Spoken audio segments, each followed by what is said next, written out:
आज इंसान जिंदा तो है, सांस भी ले रहा है, हंस भी रहा है, लेकिन अंदर से टूट चुका है। पता है क्यों? क्योंकि गुनाह सिर्फ आखिरत खराब नहीं करते, ये इंसान के दिल को भी तबाह कर देते हैं।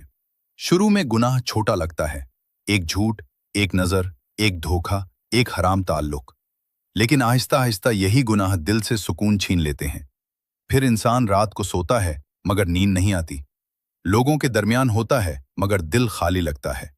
और सबसे खतरनाक बात, जब इंसान गुनाह करते करते ये महसूस करना छोड़ दे कि वो गलत कर रहा है, यही दिल की मौत है। कुरान में अल्लाह फरमाता है, बल्कि उनके दिलों पर जंग चढ़ गया है उन आमाल की वजह से जो वो करते थे। सोचे, अगर मोबाइल की स्क्रीन पर थोड़ी सी गिर्द आ जाए तो हम फौरन साफ करते हैं, लेकिन दिल पर गुनाहों की तह जम जाए तो हमें फिक्र भी नहीं होती। याद रखें, अल्लाह से दूरी अचानक नहीं होती, ये छोटे छोटे गुनाहों से शुरू होती है।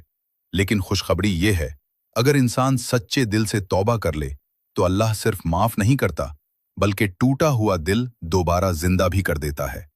आज ही फैसला करें, गुनाह छोड़ने का, नमाज पकड़ने का और अल्लाह से दोबारा जुड़ने का।